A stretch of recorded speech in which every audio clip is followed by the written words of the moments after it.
मथुरा के फड़ा स्थित दीनदयाल गौ विज्ञान अनुसंधान एवं प्रशिक्षण केंद्र में राष्ट्रीय स्वयं सेवक संघ की अखिल भारतीय कार्यकारी मंडल की बैठक हुई।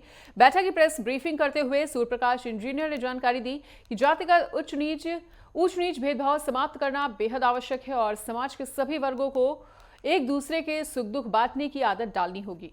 इसके साथ ही पर्यावरण की चिंता करना भी बेहद आवश्यक है।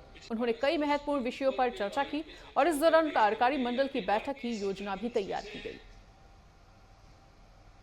इसकी योजनाओं के बारे में जो अनुभव होंगे वो भी स्वयंसेवक यहाँ साझा करेंगे। तो आरएसएस की बैठक का आयोजन हुआ था, जिसमें इस बात को लेकर जोर दिया गया कि पर्यावरण को लेकर ध्यान देना बेहद आवश्यक है और इस बैठक में जातिगत भेदभाव खत्म करने पर भी जोर दिया गया। कार्यकारी मंडल की बैठक की योजना तैयार की गई और प्रेस ब्रीफिंग में तमाम बातों को मीडिया के सामने भी रखा गया। तो देखिए, आरएसएस की ये बैठक थी जिसका आयोजन हुआ था। कई महत्वपूर्ण विषयों पर चर्चा हुई है और जातिगत भेदभाव खत्म करने पर भी इसमें जोर दिया गया। राष्ट्रीय स्वयंसेवक संघ के अखिल भारतीय कार्यकारी मंडल की बैठक 25 और 26 अक्टूबर 2024 को यहाँ ब्रजभूमि में परखम गांव में होने जा रही है। इस बैठक के लिए देश भर से 393 कार्यकर्ता अपेक्षित हैं, जिसमें परम पूजनीय सरसंघ चालक जी, माननीय सरकारवाज जी भी रहेंगे। संघ कार्य के बारे में, यहाँ कार्य विस्तार के बारे में और कार्य के बारे में समीक्षा होगी और आगामी योजनाओं पर व्यापक चर्चा होगी। इसकी योजनाओं के बारे में जो अनुभव होंगे वो भी स्वयंसेवक यहाँ साझा करेंगे। तो आरएसएस की बैठक का आयोजन हुआ था और इस बैठक में कई महत्वपूर्ण विषयों पर चर्चा हुई है। मथुरा के यूपी के मथुरा में ये बैठक आयोजित हुई थी और इसमें जातिगत भेदभाव को खत्म करने पर जोर दिया गया। कार्यकारी मंडल की बैठक की योजना तैयार की गई और आरएसएस की बैठक का आयोजन यूपी के मथुरा में होता हुआ। कई महत्वपूर्ण विषयों पर इस दौरान चर्चा की गई है। आपको बता दें कि जातिगत भेदभाव खत्म करने को लेकर भी जोर दिया गया और कार्यकारी मंडल की बैठक की योजना भी तैयार की गई,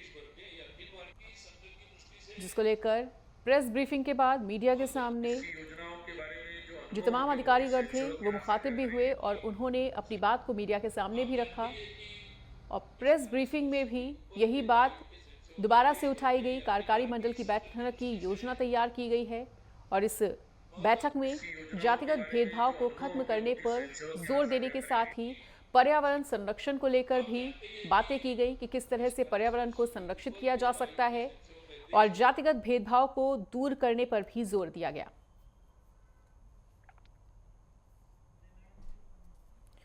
और इसी खबर पर ज्यादा जानकारी के लिए हमारे साथ मथुरा से हमारे संवाददाता अमित मिश्रा जुड़ चुके हैं।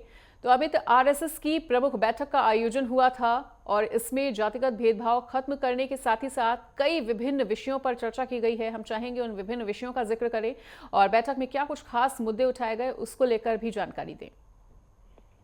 बिल्कुल, मैं मनीषा बताना चाहूंगा कि राष्ट्रीय स्वयंसेवक संघ की आरएसएस की वार्षिक अखिल भारतीय कार्यकारिणी मंडल की बैठक इस बार मथुरा में हो रही है, जो यह गौग्राम परकम की दीनदयाल उपाध्याय गौ विज्ञान एवं अनुसंधान केंद्र पर 25 और 26 अक्टूबर को आयोजित होगी, जिसको लेकर के बुधवार को संघ के अखिल भारतीय प्रचारक प्रमुख सुनील जी ने आम्बेडकर ने प्रेस कॉन्फ्रेंस में बताया था कि हर साल दिवाली से पहले इन्हीं दिनों में इस बैठक का आयोजन होता है और उन्होंने कहा था कि संघ समाज में परिवर्तन लाने की दिशा में निरंतर कार्य कर रहा है। आज समाज को संगठित और सशक्त होने की जरूरत है। उन्होंने नागरिक कर्तव्य के साथ ग्लोबल वार्मिंग, कुटुंब प्रबोधन जैसे मुद्दों पर जोर दिया था, जिसको लेकर के जो 25-26 तारीख को जो बैठक होनी है वो अहम बैठक होगी और उसमें सभी मुद्दों को लेकर के चर्चा होगी, जैसे कि हिंदुत्व को लेकर के चर्चा जो समझ में आ रहा है कि वो जिस तरीके से हिंदुत्व को लेकर चर्चा होगी।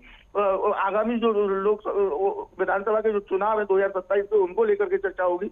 जो उपचुनाव मथुरा में जो उत्तर प्रदेश में होने जा रहे हैं उनको लेकर भी चर्चाएं होंगी। और जैसे कि देखने को मिल रहा है कि मथुरा कृष्ण जन्मभूमि विवाद को लेकर भी चर्चाएं हो सकती हैं, क्योंकि योगी आदित्यनाथ भी आरएसएस प्रमुख से मिलकर गए हैं और 2.5 घंटे की बैठक एक बंद कमरे में जो की गई थी उसमें कई अहम मुद्दे जो लिए गए थे, गुप्त तरीके से जो बैठक हुई है वो उसको देखते हुए लग रहा है कि कहीं ना कहीं जो उत्तर प्रदेश में जो उपचुनाव होने जा रहे हैं उनको लेकर के मुद्दे उठाए गए थे, क्योंकि जिस तरीके से हरियाणा में जो भारतीय जनता पार्टी ने एक बड़ी तरीके से जो जीत हासिल की थी, उसी तर्ज पर उत्तर प्रदेश के उपचुनावों को लेकर भी चर्चाएं जोरों पर है। जी मनीषा।